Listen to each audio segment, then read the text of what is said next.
As we continue to consider things that are beautiful, even though they're broken, they can still be beautiful and useful. I wanted to think this week about stained glass.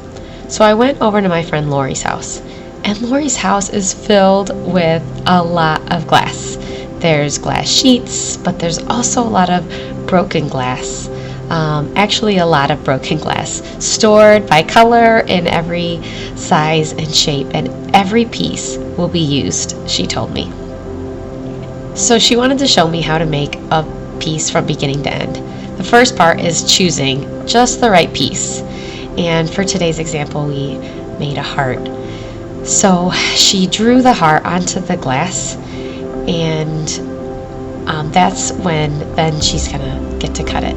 She scores it first, and unlike using scissors, it doesn't come apart. After she scores it, she has to break it apart with very carefully with a piece of pliers.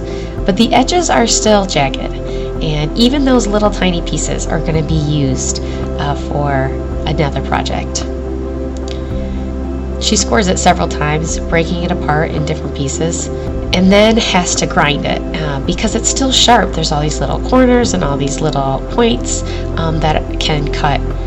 After grinding it, she covers each side with some copper tape, and this is what the solder is going to stick to. And so she covers it very carefully, making sure that the tape is even on both sides, and she has to push it down really firmly and make sure it's nice and smooth and there isn't any holes or ways for it not to be completely attached to the glass. Smoothing it down even again. And look at our two pieces of our heart. Next she's going to solder it. She solders the outsides first, and then she is going to solder the inside, which is of course the most important part, as it is going to hold the pieces together. So using her soldering iron, she carefully places the solder along the seams of the two pieces of broken glass. Broken just right though.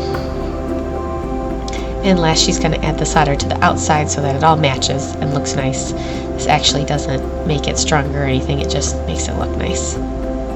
After cleaning it, she adds a hook, and then she buffs it really good, gets all of the stuff off of it that was part of the making process, and of course we end up with this beautiful little stained glass heart.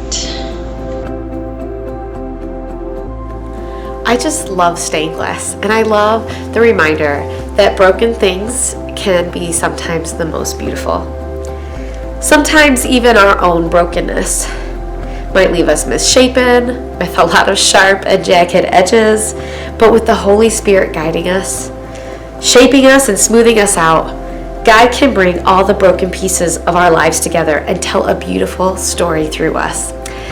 I love that historically, stained glass often told the stories of the Bible. If you go to a great cathedral somewhere, they will all tell stories of the Bible or of the disciples, and maybe we can be that for someone else, that we can be the story of God's transforming power working through our lives, making something beautiful out of something broken. May God bless you today.